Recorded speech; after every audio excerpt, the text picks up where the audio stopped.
अस्सलाम वालेकुम, आप देख रहे हैं स्पोर्ट्स बज़ और मैं हूं लुकमान अली। मुल्तान में काली आंधी ने पाकिस्तान को पछाड़ कर रख दिया है और पाकिस्तान जिसने फार्मूला बनाया था, जीत का फार्मूला बनाया था और स्पिन ट्रैक तैयार किया था, पाकिस्तान को मुल्तान में स्पिन ट्रैक बनाना महंगा पड़ गया और अपना ही फार्मूला अपने ही गले पड़ गया है। पाकिस्तान को वेस्टइंडीज की जानिब से 254 रन का टारगेट दिया गया, लेकिन पाकिस्तान की पूरी टीम 133 रन पर ढेर हो गई। पाकिस्तान के बड़े बड़े नाम कुछ भी ना कर सके और पाकिस्तान को दूसरे टेस्ट में शिकस्त का सामना करना पड़ा। और इसी के साथ ही काली आंधी यानी कि वेस्टइंडीज पाकिस्तान में 35 साल बाद टेस्ट मैच जीतने में कामयाब हुई और पाकिस्तान को मुल्तान टेस्ट में जहां पर पहले मैच में कामयाबी हासिल की, दूसरे मैच में शिकस्त का सामना करना पड़ा।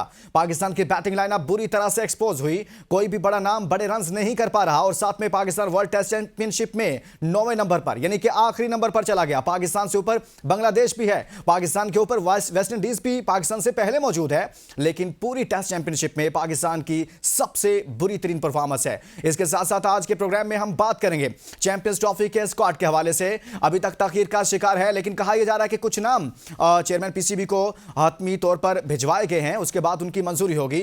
और जो ओडीआई सीरीज साउथ अफ्रीका के साथ थी, उसमें से 5 नामों को ड्रॉप कर दिया गया है। मैं आपके सामने कुछ नाम भी रखूंगा कि कौन से ऐसे नाम हैं जिनको ड्रॉप किया गया है और कौन से 5 नाम हैं जिनको शामिल किया जा रहा है। साइम अयूब, अब्दुल्ला शफीक, इरफान न्याजी, सुफियान मुकीम और मोहम्मद हुसैन को ड्रॉप किया गया है, यानी कि स्क्वाड से इतलात हैं कि ड्रॉप कर दिया गया है। और साथ में सऊद शकील की वापसी हो रही है, इसी तरह से खुशदिल शाह की वापसी हो रही है, अब्बास अफरीदी भी इसमें शामिल हैं, फखर जमान और आमिर जमाल भी स्क्वाड में शामिल हैं और यह स्क्वाड भेजा जा रहा है चेयरमैन पीसीबी को, वो इसकी मंजूरी देंगे।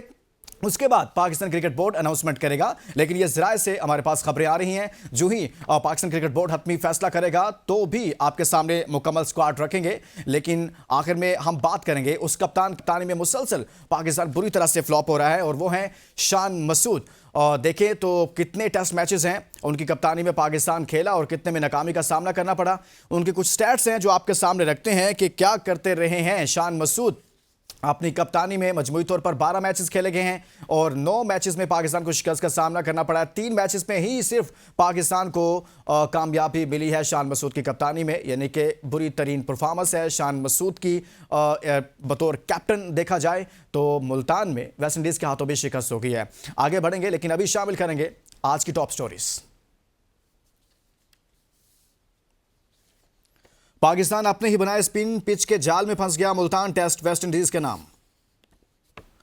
पाकिस्तानी बैटर्स खेलना ही भूल के ना तेज पिचेस पर खेला जाता है ना स्पिन पिच पर। वेस्टइंडीज के पाकिस्तान के खिलाफ पाकिस्तान में 35 साल बाद टेस्ट क्रिकेट में पहली फतह। वर्ल्ड टेस्ट चैंपियनशिप 2025 पाकिस्तान ने आखिरी नंबर पर खत्म की। ऐसी पिच पर रिजल्ट जल्दी निकलता है तो हमें बड़ा स्कोर करना होगा, कप्तान शान मसूद की प्रेस कॉन्फ्रेंस। श्रीलंका के Kamindu Mendis ICC men's emerging cricketer of the year करार। पाकिस्तान का चैंपियंस ट्रॉफी स्क्वाड ताहाल फाइनल ना हो सका, खुशदिल शाह, इमामुल हक और सऊद शकील के नामों पर गौर। चैंपियंस ट्रॉफी पाकिस्तान स्क्वाड से 5 खिलाड़ी आउट, 5 नए नाम शामिल।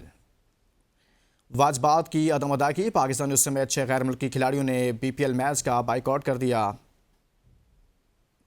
और मारूफ टेनिस स्टार एरिना टेवानो का शोहर से 9 साल बाद तलाक लेने का फैसला। आज की टॉप स्टोरीज आपने जानी है। बात करेंगे मुल्तान टेस्ट के हवाले से। पाकिस्तान को दूसरे टेस्ट मैच में शिकस्त हुई है और 35 साल बाद वेस्टइंडीज़ ने पाकिस्तान की सरजमीन पर टेस्ट मैच जीता है। इसी पर बात करने के लिए हमारे साथ मौजूद हैं senior sports journalist Najibul Hasnain साहब। बहुत शुक्रिया नजीब साहब, आपने हमारे लिए वक्त निकाला। क्या हुआ मुल्तान में? पहला टेस्ट मैच पाकिस्तान जीतता है, दूसरे टेस्ट मैच में पाकिस्तान को शिकस्त होती है। इस शिकस्त का जिम्मेदार कौन है? बैटिंग, बॉलिंग, कैप्टन, कैसे हार गए हम? देखिए, सबसे तो शिकस्त के जिम्मेदार हैं जो लोग ये पिच बनाने पे फोर्स कर रहे हैं। ये एक आपका फॉर्मूला था जो आपने अप्लाई किया अपने आप को शिकस्त से बाहर निकालने के लिए। जब आप इंग्लैंड से हार रहे थे, ये फॉर्मूला काम आ गया। ये आपका वो ट्रम्प का कार्ड है जो आपने ऐसे मौके पे इस्तेमाल करना है कि जहां आप सीरीज में फंसे हुए हो या बड़ी टीमें आ रहे हो, आपके पास कोई हल ना हो। ये वेस्ट इंडीज की ऐसे प्लेयर्स जिनके 11 के नाम बताना मुश्किल है आपके मेरे लिए, वो आ रहे हैं और आप ये पिचेस बना रहे हैं। इस पिच में आप बताइए आप किससे शिकायत करेंगे जब एक दिन में 2 इनिंग्स खत्म हो जाती हैं, पहले ही दिन दोनों टीमें आउट हो जाती हैं। यानी इसके बाद पूरा टेस्ट मैच जो है वो एक एक इनिंग का बचता है और स्पिनर्स का ही राज चल रहा है। आपने जो गड्ढा खोदा था वेस्ट इंडीज के लिए उसमें आप खुद गिर गए हैं, बस यही कहूंगा। यानी कि ये जो फार्मूला बनाया गया था ये तो ऐसा ही है नजीब साहब, जिस पर पहले भी तनकीद हो रही थी कि ऐसे फार्मूला कभी कभी चलता है और मुस्तकिल मिजाजी के साथ इसको नहीं लेना चाहिए। ये पाकिस्तान की फास्ट बॉलिंग के लिए भी नुकसानदेह है। दूसरी टीमें भी तो जाहिर सी बात है ना, वो इतना कोई बेवकूफ़ तो नहीं हो सकता कि आप बिल्कुल ही वन साइडेड ट्रैफिक चलाएं और दूसरा समझ ना पाए। तो आप समझते हैं कि आकिब जावेद साहब का फार्मूला नाकाम हुआ है यहाँ पर? जी बिल्कुल, देखिए फॉर्मूला तो उनका कामयाब था, लेकिन इसको बार बार रिपीट नहीं करना था। हाँ। अब आप मुझे बताइए कि आपने बात की फास्ट बॉलिंग की, बड़ी अच्छी बात की आपने, लेकिन आप साथ साथ बल्लेबाजों का भी सोचिए। हाँ। जब अपने ही होम में इनके रन नहीं बनेंगे तो इनका कॉन्फिडेंस कितना खराब होगा। ये जब बाहर खेलने जाएंगे तो वहां कैसे रन करेंगे? तो घर में भी रन ना हो, बाहर भी रन ना हो, फिर आपकी बैटिंग आपको फंसाएगी हमेशा। फिर इस तरह की स्पिन विकेटें बनाने वाले मुल्क पहले अपनी बैटिंग को भी देखते हैं। क्या आपके पास अच्छे स्पिन खेलने वाले बल्लेबाज हैं? इस टीम में सिवाय 2 खिलाड़ियों के, नंबर 1 सऊद शकील जिसकी टेक्निक बहुत अच्छी है, जो अच्छा खेल सकता है, और दूसरा रिजवान जो सुई पे मार मार के लाइन खराब करता है स्पिनर की। इन दोनों के अलावा आपके पास स्पिन खेलने वाला कोई तीसरा बल्लेबाज नहीं है। तो आप बना किस बेस पे रहे हो ये विकेटें? अच्छा सर, हमारे जो बैट्समैन हैं हम कुछ अरसे से देख रहे हैं ना, तो वो तेज पिचेस पर उनसे खेला जा रहा है ना, कोई अगर स्पिन ट्रैक आ जाए जैसा कि हमने देखा अभी जो सबके सामने है मुल्तान में जो कुछ हुआ है, दोनों तरह के ट्रैक पर ही हमारे बैट्समैन फ्लॉप हो रहे हैं। हम पूरी वर्ल्ड टेस्ट चैंपियनशिप में पाकिस्तान की परफॉर्मेंस हम अगर उठाकर देख लें तो इसमें पाकिस्तान बुरी तरह से, पाकिस्तान की बैटिंग लाइनअप तो बुरी तरह से एक्सपोज हुई है। जी बिल्कुल, ऐसा ही आपकी बैटिंग बुरी तरह से एक्सपोज हुई है। आप WTC को नीचे से टॉप कर रहे हैं, आप आखिरी टीम बन गए हैं। सोचिए जरा, आपकी क्रिकेट को किस लेवल पे ले आया गया है। पहले ये होता था कि आपके कप्तान अपनी मर्जी से विकेटें बनवाते थे। खुद आपके फॉर्मर चेयरमैन रमीज राजा ने एक्सेप्ट किया है कि बाबर आजम मुझसे कहते थे ऐसी विकेटें बनाने के लिए। फिर पहले अपने रन्स के लिए खेलते थे, अब ये विकेटें बना रहे हैं कि हारने के डर से। तो देखें, जो डर के खेलेगा उसका यही हशर होगा। आप डर के खेले, आपने वेस्ट इंडीज जैसी टीम के खिलाफ भी आपने स्पोर्टिंग विकेट नहीं बनाई। देखिए जहां भी, अब इसका सिंपल ये सवाल का मुझे जवाब दीजिए आप कि क्या ऑस्ट्रेलिया में जब क्रिकेट होती है वहां फास्ट पेस पिच होती है, फास्ट पिचेस होती है ना, तो क्या नेथन लायन वहां विकेटें नहीं लेता? लेता है। अगर हिंदुस्तान रैंक टर्नर बनाता है तो क्या उनके बल्लेबाजों के 100-200 रन नहीं होते? होते हैं। ये तो आपने ऐसा काम कर दिया ना उनसे खेला जा रहा है ना आपसे खेला जा रहा है। आपके स्पिनर जो हैं वो शायद अपने आप को शेन वॉर्न समझ रहे हैं, मुरलीधरन समझ रहे हैं। जब ये बाहर जाएंगे तो इनको वहां जाके भी कितनी प्रॉब्लम होगी, क्योंकि आपने ऐसी कंडीशन और तो कोई देगा नहीं इनको जैसी आपने दी हुई है। तो हर लिहाज से ये स्ट्रेटेजी आपकी क्रिकेट को पीछे लेके जाएगी, और यही हो रहा है। यही हो रहा है कि जाहिर सी बात है दूसरी टीम भी हिकमत अमली बनाती है। आपने बात की वर्ल्ड टेस्ट चैंपियनशिप 2023-25 की, पाकिस्तान 9वें नंबर पर है। कुछ स्टैट्स हमारे पास हैं नजीब साहब, वो भी हम चलाते हैं और फिर इस पर मजीद बात करते हैं कि दुनिया की टीमें कहां पर खड़ी हैं और पाकिस्तान यहां पर कैसे पहुंच गया, कौन कौन इसका जिम्मेदार है। मजमूई तौर पर देखा जाए तो पाकिस्तान ने 14 मैचेस खेले हैं, 9 मैचेस पाकिस्तान को शिकस्त का सामना करना पड़ा है, 5 मैचेस में सिर्फ पाकिस्तान ने कामयाबी हासिल की है और पाकिस्तान की इस टेस्ट चैंपियनशिप में पोजीशन है लास्ट, यानी कि आखिरी 9वीं पोजीशन पर है पाकिस्तान। और इंडिया पहले पर है अभी तक, इसके साउथ अफ्रीका पहले पर है, ऑस्ट्रेलिया इस वक्त दूसरे पर है, इंडिया तीसरे पर, न्यूजीलैंड चौथे नंबर पर है, श्रीलंका 5वें पर है, इंग्लैंड 6ठे नंबर पर है, बांग्लादेश 7वें नंबर पर है, वेस्ट इंडीज 8वें नंबर पर है, पाकिस्तान 9वें नंबर पर है। नजीब साहब, चैंपियंस ट्रॉफी पर सारे का सारा फोकस है। वर्ल्ड टेस्ट चैंपियनशिप में जैसे आपने भी कहा और हमने स्टैट्स भी सामने रखे, 9वें नंबर पर हैं। आप नहीं समझते कि टेस्ट टीम की ये परफॉर्मेंस देखकर किसी बड़े ऑपरेशन की जरूरत है? कोई ऐसा काम, कोई इसका भी कुछ हिसाब किताब होगा या फिर सिर्फ हम चैंपियंस ट्रॉफी को ही देखेंगे? नहीं देखिए, कोई बड़े ऑपरेशन की तो कोई जरूरत नहीं है। ऑपरेशन अगेन वही करे ना जिसके पास कोई आगे भी कोई ऑप्शंस हो। या तो ये हो कि आपने ऑपरेशन किया और उसके बाद आपके पास बड़े कोई बल्लेबाज पड़े थे या बड़े अच्छे फास्ट बॉलर्स पड़े थे, आप ले आए। आपके पास बड़ी लिमिटेड रिसोर्सेज हैं इस वक्त और उसी पे आपको काम करना है। मेरा बिल्कुल भी ये एतराज आकिब जावेद से नहीं है कि वो जो कर रहे हैं वो गलत कर रहे हैं। उन्होंने पाकिस्तान को हार के दलदल से निकाला था, वरना इससे पहले तो आप होम में हारते ही रहते थे। सही, आपको तो बांग्लादेश हरा के चली गई यहाँ पे। तो लेकिन वो जो रिपीट कर रहे हैं उस फॉर्मूला को, उसकी वजह से मामला खराब हो रहा है। उस पे उनको थोड़ा सा देखना पड़ेगा। प्लस आपके बल्लेबाजों की भी थोड़ी सी खिंचाई होनी चाहिए, क्योंकि ये बहुत जरूरी है कि आप देखिए ना, आप किससे एक्सपेक्ट करेंगे? आपका कप्तान शान मसूद, उनसे रन नहीं हो रहे। पुरेरा का तो चले डेब्यू था, उनका आप क्या कह सकते हैं? फिर आप आ जाइए बाबर आजम। बाबर आजम को तो पता नहीं हमने इतनी जल्दी इतना बड़ा बना दिया कि आज हम कुछ बोलते हुए भी हमें अजीब लगता है कि भाई हम कंपेयर कर रहे हैं विराट कोहली से, इससे उससे। भाई बिल्कुल भी उस लेवल के प्लेयर नहीं है वो। आपको उनसे रन चाहिए, वो सिर्फ 2-3 खूबसूरत शॉटों की बेस पे आपने उनको किंग का टाइटल दिया हुआ है। तो बहुत सारी चीजें हैं जिसपे बहुत सारा सोचना पड़ेगा आपको, लेकिन कोई मेजर ऑपरेशन आप कर नहीं सकते। आपके पास इतना कुछ है नहीं कि आप कोई बड़ी सर्जरी की तरफ जाएं। एक ब्रेक के लिए कहा जा रहा है और बात वापस आएंगे तो मजीद बात करेंगे मुल्तान टेस्ट में पाकिस्तान के साथ क्या हुआ और साथ में चैंपियंस ट्रॉफी के स्क्वाड में अभी तक क्या पेशरफ्त हुई है, ताखीर की बड़ी वजह क्या है और क्यों मुसलसल ताखीर हो रही है, इसी पर बात करेंगे, लेकिन एक ब्रेक के बाद। Stay with us.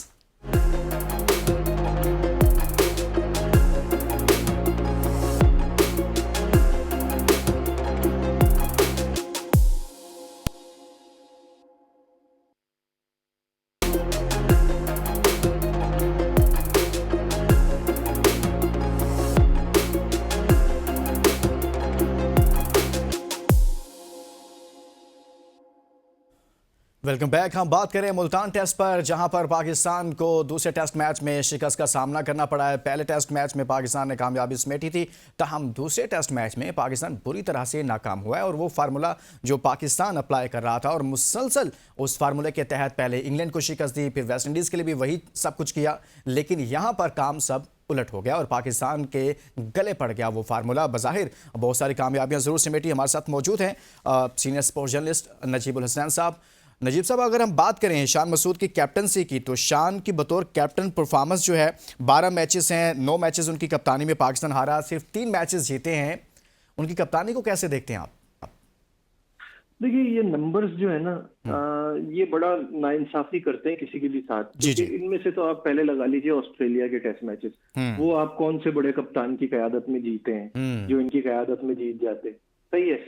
फिर आप इंग्लैंड से जो घर में हारे एक मैच, वो भी आप कर लें। सिर्फ इनके ऊपर जो क्रिटिसिज्म होगा ना ज्यादा, वो बांग्लादेश से सीरीज हारने का होगा और साथ साथ अभी जो आप वेस्ट इंडीज से ये मैच हारे। A captain is as good as its team. आपकी टीम जैसी होगी, कप्तान उतना ही अच्छा होगा।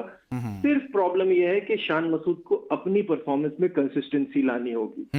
ये जाहिर है, इसमें तो कोई दो राय नहीं है कि बाबर आजम से बेहतर कप्तान है, लेकिन प्रॉब्लम यहाँ ये आ रही है कि इनको अपनी परफॉर्मेंस बेहतर करनी होगी। ये कभी कर लिए रन और कभी नहीं किए रन से बात नहीं बनेगी। ये जो या तो इनका है कि 100-150 करेंगे या बिल्कुल ही 2-3 रन करेंगे, तो ये नहीं हो सकता। कंसिस्टेंसी लानी होगी और बेहतर अपने गेम को खेलना होगा, ताकि जब कप्तान परफॉर्म करता है ना, तो टीम को बड़ा बूस्ट मिलता है। आप यही देखिए, आज वेस्ट इंडीज की हम बात कर रहे हैं, तो उनके यहाँ क्रेग ब्राथवेट ने, उनके कैप्टन ने प्रेस कॉन्फ्रेंस पे कहा था कि हमें कुछ बेहतर बैटिंग करनी होगी, और उन्होंने जो 52 रन की इनिंग खेली, जिसमें उन्होंने साजिद को छक्का लगाया, नोमान को 2 बैक टू बैक चौके लगाए शुरू में आते ही, तो उन्होंने काउंटर अटैक किया हमारे स्पिन के खिलाफ। उनके 52 रन की वजह से वेस्ट इंडीज को एक पुश मिला, जिससे वो 244 के एक बड़े स्कोर तक पहुंचे थे। सही है। कुछ चैंपियंस ट्रॉफी की बात करेंगे। स्क्वाड अभी तक नजीब साहब पाकिस्तान ऐलान नहीं कर पा रहा, ताखीर की बड़ी वजह क्या है इस वक्त? मुझे खुद समझ नहीं आ रहा। ये तो ऐसा सवाल है कि जिसका जवाब मेरे पास भी नहीं है, क्योंकि सारी टीमों ने अनाउंस कर लिया, आपने पता नहीं क्यों छुपा के रखा हुआ है। ऐसा नजर लग जाएगी जैसे साइम अयूब को लग गई। हाँ। तो वो उससे नहीं, साइम के अलावा बाकी स्क्वाड में ऐसे हैं जिनको नजर लग सकती है वैसे। हाँ, ये भी आपने बड़ी अच्छी बात की है। लेकिन नहीं, पाकिस्तान की ना वनडे क्रिकेट मेरे हिसाब से बहुत स्टेबल। जी जी। मुझे ऐसा लगता है कि ये वो फॉर्मेट है जिसमें पाकिस्तान अच्छा कर सकता है। लोग कह रहे सेमीफाइनल, मैं तो कह रहा हूँ फाइनल के लिए भी पाकिस्तान फेवरेट है। पाकिस्तान की कंडीशन है, वनडे में हमारी टीम बेहतर खेल रही है, पिचेस बेहतर होंगी, ऐसी नहीं होंगी बिल्कुल भी। तो जाहिर है चांसेस हमारे बहुत अच्छे हैं। बस ये कि जल्दी से टीम अनाउंस करें ताकि पता चले क्या हो रहा है और कौन कौन है इसमें और कौन नहीं है। वैसे तो सबके सामने आई गई ये चीजें, और साइम का लगता है कि वो उस वक्त तक फिट नहीं हो पाएंगे। तो लेट्स सी क्या होता है। लेकिन साइम मेरे आउट हिसाब हो से गए हैं, लेकिन पाकिस्तान, अभी इत्तलात ये भी हैं कि सुफियान मुकीम को भी ड्रॉप किया जा रहा है स्क्वाड से, और साथ में हसनैन को भी ड्रॉप किया जा रहा है, इरफान नियाजी भी नहीं होंगे, और सऊद शकील का कहा जा रहा है कि ये स्क्वाड में होंगे, अब्बास अफरीदी होंगे, आमिर जमाल भी शामिल हैं जो स्क्वाड अभी तक जो कहीं ना कहीं से नाम सामने आ रहे हैं। जी मैं आई वुड बी वेरी इंटरेस्टेड। मुझे तो खैर मुझे लगता है कि पाकिस्तान को फखर जमान और इमामुल हक पे जाना चाहिए। आपके पास इनसे अच्छा ओपनिंग पेयर नहीं था। इमाम वनडे में बहुत अच्छे हैं, उनके स्टैट्स बहुत अच्छे हैं। ये एक फॉर्मेट में बुरी परफॉर्मेंस, वो भी एक सीरीज में बुरी परफॉर्मेंस के बाद, हमारे यहाँ तो ये होता है दूसरे फॉर्मेट से भी निकाल देते हैं, और एक फॉर्मेट में अच्छी परफॉर्मेंस होने के बाद दूसरे फॉर्मेट में बिला वजह में डाल भी देते हैं। तो ये नाइंसाफी जो हुई है उसको आपको ठीक करना चाहिए। और ये मुझे बस लगता है कि पाकिस्तान टीम जो है वो वनडे में काफी अच्छी टीम है, तो अच्छे रिजल्ट्स की मैं उम्मीद कर रहा हूँ। अच्छे रिजल्ट्स की आप उम्मीद कर रहे हैं, लेकिन खुशदिल शाह की वापसी की बात हो रही है। काफ़ी लंबे अरसे के बाद खुशदिल शाह को वापस लाने की बात हो रही है। आप समझते हैं कि इमामुल हक की तो आपने बात कर दी कि इमाम को, लेकिन अभी तक जो नाम सामने आ रहे हैं, पहले इमाम डिस्कशन में थे, लेकिन इन दिनों आज या कल में जो डेवलपमेंट्स हो रही हैं उसमें इमाम नहीं है, और खुशदिल शाह कहीं ना कहीं एंट्री मारते हुए नजर आ रहे हैं। अगर खुशदिल शाह को इस स्क्वाड में रखा जाता है तो ठीक फैसला होगा नजीब साहब? देखिए, खुशदिल शाह की करंट फॉर्म बहुत अच्छी है, लेकिन इस पे क्रिटिसिज्म यही आती है कि ये 2-3 नाम है जिसमें खुशदिल शाह हो गए, हैदर अली हो गए, आसिफ अली हो गए। इस पे लोगों का एक हो गया है, एक परसेप्शन ये बन गया है कि ये ट्राइड एंड टेस्टेड है, ये हर बार आते हैं और कुछ भी एक्स्ट्रा ऑर्डिनरी नहीं करते। बात यहाँ ये है कि आप करंट फॉर्म की तो मैं बात कर रहा हूँ, लेकिन आप क्या बांग्लादेश प्रीमियर लीग जिसका स्टैंडर्ड बहुत ही लो है वो देख के ये फैसला कर रहे हैं कि खुशदिल शाह को टीम में होना चाहिए? तो ये बड़ी सरप्राइजिंग बात है। अदरवाइज ठीक है, क्योंकि मुझे ऐसा लगता है कि ऐसा कोई बड़ा अपसेट भी नहीं है इनका टीम में होना, कि अगर फॉर्म अच्छी है तो ये हो भी सकते हैं, लेकिन ऐसा कोई बहुत बड़ा डिसीजन भी नहीं है कि इनके आने से कोई बहुत ज्यादा फर्क पड़ेगा स्क्वाड में। जो मुझे लगता है, जो प्लेयर्स जिनके साथ नाइंसाफी हुई है, मैंने इसीलिए इमाम का नाम लिया क्योंकि 1-2 दिन से उनका नाम गायब हो रहा है। मेरे हिसाब से उनको जरूर होना चाहिए वनडे स्क्वाड में। इरफान नियाजी या फिर आमिर जमाल? आमिर जमाल डिस्कशन में आ गए हैं आप, जैसे इमाम गायब हुए हैं, तो, कुछ एंट्री होती है एक दिन, अगले दिन कुछ हो जाता है। देखिए, आमिर जमाल पे तो मुझे लगता है कि आपको बिल्कुल टाइम वेस्ट करना ही नहीं चाहिए। उनको हर फॉर्मेट के लिए रेडी होना चाहिए। हर जगह आमिर जमाल को, आपको एक प्रॉपर ऑलराउंडर, जो फास्ट बॉलिंग ऑलराउंडर होता है, जैसे हिंदुस्तान में हार्दिक पांड्या है, हमें आमिर जमाल को उस लेवल तक लेके जाना है। उनको ज्यादा से ज्यादा क्रिकेट खिलानी चाहिए और उनकी जगह बननी चाहिए टीम में। मेरे हिसाब से हर टीम में आमिर जमाल की जगह बनती है। बहुत बहुत शुक्रिया। नजीबुल हसनैन साहब मौजूद थे और हमने बात की है मुल्तान टेस्ट में पाकिस्तान के साथ जो काली आंधी ने किया है वो अब सबके सामने है। दूसरे मैच में पाकिस्तान को बुरी तरह से शिकस्त का सामना करना पड़ा है, और दूसरी बात की है चैंपियंस ट्रॉफी के स्क्वाड के हवाले से अभी तक तखीर का शिकार है। इसके साथ इजाज़त दीजिए और अपना बहुत सारा ख्याल रखिए। अल्लाह हाफिज़।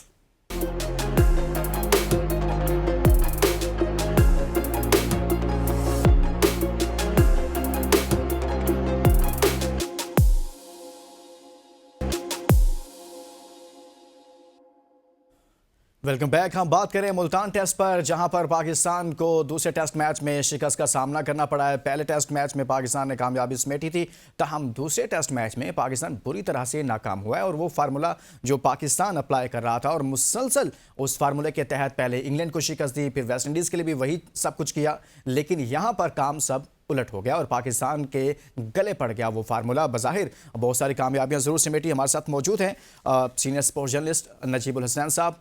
नजीब साहब, अगर हम बात करें शान मसूद की कैप्टनसी की, तो शान की बतौर कैप्टन परफॉर्मेंस जो है, 12 मैचेस हैं, 9 मैचेस उनकी कप्तानी में पाकिस्तान हारा, सिर्फ 3 मैचेस जीते हैं।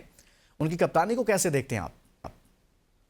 देखिए, ये नंबर्स जो है ना, ये बड़ा नाइंसाफी करते हैं किसी के भी साथ। जी जी। इनमें से तो आप पहले लगा लीजिए ऑस्ट्रेलिया के टेस्ट मैचेस, वो आप कौन से बड़े कप्तान की क़यादत में जीते हैं जो इनकी क़यादत में जीत जाते। सही है।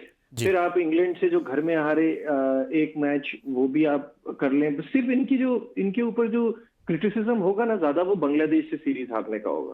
और साथ साथ अभी जो आप वेस्ट इंडीज से ये मैच हारे, जी। A captain is as good as its team. आपकी टीम जैसी होगी, कप्तान उतना ही अच्छा होगा। सिर्फ प्रॉब्लम ये है कि शान मसूद को अपनी परफॉर्मेंस में कंसिस्टेंसी लानी होगी। ये जाहिर है, इसमें तो कोई दो राय नहीं है कि बाबर आजम से बेहतर कप्तान है, लेकिन प्रॉब्लम यहाँ ये आ रही है कि इनको अपनी परफॉर्मेंस बेहतर करनी होगी। ये कभी कर लिए रन और कभी नहीं किए रन से बात नहीं बनेगी। ये जो या तो इनका है कि 100-150 करेंगे या बिल्कुल ही 2-3 रन करेंगे, तो ये नहीं हो सकता। कंसिस्टेंसी लानी होगी और बेहतर अपने गेम को खेलना होगा, ताकि जब कप्तान परफॉर्म करता है ना, तो टीम को बड़ा बूस्ट मिलता है। आप यही देखिए, आज वेस्ट इंडीज की हम बात कर रहे हैं, तो उनके यहाँ क्रेग ब्राथवेट ने, उनके कैप्टन ने प्रेस कॉन्फ्रेंस पे कहा था कि हमें कुछ बेहतर बैटिंग करनी होगी। और उन्होंने जो 52 रन की इनिंग खेली, जिसमें उन्होंने साजिद को छक्का लगाया, नोमान को 2 बैक टू बैक चौके लगाए शुरू में आते ही, तो उन्होंने काउंटर अटैक किया हमारे स्पिन के खिलाफ। उनके 52 रन की वजह से वेस्ट इंडीज को एक पुश मिला, जिससे वो 244 के एक बड़े स्कोर तक पहुंचे थे। सही है। कुछ चैंपियंस ट्रॉफी की बात करेंगे। स्क्वाड अभी तक नजीब साहब पाकिस्तान ऐलान नहीं कर पा रहा, ताखीर की बड़ी वजह क्या है इस वक्त? मुझे खुद समझ नहीं आ रहा। ये तो ऐसा सवाल है कि जिसका जवाब मेरे पास भी नहीं है, क्योंकि सारी टीमों ने अनाउंस कर लिया। आपने पता नहीं क्यों छुपा के रखा हुआ है, ऐसा नजर लग जाएगी जैसे साइम अयूब को लग गई। हाँ। तो वो उससे नहीं, बचाना साइम के शायद अलावा बाकी स्क्वाड में ऐसे हैं जिनको नजर लग सकती है वैसे। हाँ, ये भी आपने बड़ी अच्छी बात की है। लेकिन नहीं, पाकिस्तान की ना वनडे क्रिकेट मेरे हिसाब से बहुत स्टेबल जी जी। है। मुझे ऐसा लगता है कि ये वो फॉर्मेट है जिसमें पाकिस्तान अच्छा कर सकता है। लोग कह रहे सेमीफाइनल, मैं तो कह रहा हूँ फाइनल के लिए भी पाकिस्तान फेवरेट है। पाकिस्तान की कंडीशन है, वनडे में हमारी टीम बेहतर खेल रही है, पिचेस बेहतर होंगी, ऐसी नहीं होंगी बिल्कुल भी। तो जाहिर है चांसेस हमारे बहुत अच्छे हैं। बस ये कि जल्दी से टीम अनाउंस करें ताकि पता चले क्या हो रहा है और कौन कौन है इसमें और कौन नहीं है। वैसे तो सबके सामने आई गई ये चीजें, और साइम का लगता है कि वो उस वक्त तक फिट नहीं हो पाएंगे। तो लेट्स सी क्या होता है। साइम आउट हो गए, लेकिन अभी इतलात ये भी हैं कि सुफियान मुकीम को भी ड्रॉप किया जा रहा है स्क्वाड से, और साथ में हसनैन को भी ड्रॉप किया जा रहा है। इरफान नियाजी भी नहीं होंगे, और सऊद शकील का कहा जा रहा है कि ये स्क्वाड में होंगे। अब्बास अफरीदी होंगे, आमिर जमाल भी शामिल हैं, जो स्क्वाड अभी तक जो कहीं ना कहीं से नाम सामने आ रहे हैं। जी, I would be very interested. मुझे तो खैर मुझे लगता है कि पाकिस्तान को फखर जमान और इमामुल हक पे जाना चाहिए। आपके पास इनसे अच्छा ओपनिंग पेयर नहीं था। इमाम वनडे में बहुत अच्छे हैं, उनके स्टैट्स बहुत अच्छे हैं। ये एक फॉर्मेट में बुरी परफॉर्मेंस, वो भी एक सीरीज में बुरी परफॉर्मेंस के बाद, हमारे यहाँ तो ये होता है दूसरे फॉर्मेट से भी निकाल देते हैं, और एक फॉर्मेट में अच्छी परफॉर्मेंस होने के बाद दूसरे फॉर्मेट में बिला वजह में डाल भी देते हैं। तो ये नाइंसाफी जो हुई है उसको आपको ठीक करना चाहिए। और ये मुझे बस लगता है कि पाकिस्तान टीम जो है वो वनडे में काफी अच्छी टीम है, तो अच्छे रिजल्ट्स की मैं उम्मीद कर रहा हूँ। अच्छे रिजल्ट्स की आप उम्मीद कर रहे हैं, लेकिन खुशदिल शाह की वापसी की बात हो रही है। काफ़ी लंबे अरसे के बाद खुशदिल शाह को वापस लाने की बात हो रही है। आप समझते हैं कि इमामुल हक की तो आपने बात कर दी कि इमाम को, लेकिन अभी तक जो नाम सामने आ रहे हैं, पहले इमाम डिस्कशन में थे, लेकिन इन दिनों आज या कल में जो डेवलपमेंट्स हो रही हैं उसमें इमाम नहीं है, और खुशदिल शाह कहीं ना कहीं एंट्री मारते हुए नजर आ रहे हैं। अगर खुशदिल शाह को इस स्क्वाड में रखा जाता है तो ठीक फैसला होगा नजीब साहब? देखिए, खुशदिल शाह की करंट फॉर्म बहुत अच्छी है, लेकिन इस पे क्रिटिसिज्म यही आती है कि ये 2-3 नाम है, जिसमें खुशदिल शाह हो गए, हैदर अली हो गए, आसिफ अली हो गए। इस पे लोगों का एक हो गया है, एक परसेप्शन ये बन गया है कि ये ट्राइड एंड टेस्टेड है, ये हर बार आते हैं और कुछ भी एक्स्ट्रा ऑर्डिनरी नहीं करते। बात यहाँ ये है कि आप करंट फॉर्म की तो मैं बात कर रहा हूँ, लेकिन आप क्या बांग्लादेश प्रीमियर लीग, जिसका स्टैंडर्ड बहुत ही लो है, वो देख के ये फैसला कर रहे हैं कि खुशदिल शाह को टीम में होना चाहिए? तो ये बड़ी सरप्राइजिंग बात है। अदरवाइज ठीक है, क्योंकि मुझे ऐसा लगता है कि ऐसा कोई बड़ा अपसेट भी नहीं है इनका टीम में होना, कि अगर फॉर्म अच्छी है तो ये हो भी सकते हैं, लेकिन ऐसा कोई बहुत बड़ा डिसीजन भी नहीं है कि इनके आने से कोई बहुत ज्यादा फर्क पड़ेगा स्क्वाड में। जो मुझे लगता है, जो प्लेयर्स जिनके साथ नाइंसाफी हुई है, मैंने इसीलिए इमाम का नाम लिया क्योंकि 1-2 दिन से उनका नाम गायब हो रहा है। मेरे हिसाब से उनको जरूर होना चाहिए वनडे स्क्वाड में। इरफान नियाजी या फिर आमिर जमाल? आमिर जमाल डिस्कशन में आ गए हैं आप? जैसे इमाम गायब देखिए, हुए हैं, एक तो कुछ एंट्री होती है एक जी। दिन, अगले दिन कुछ हो जाता है।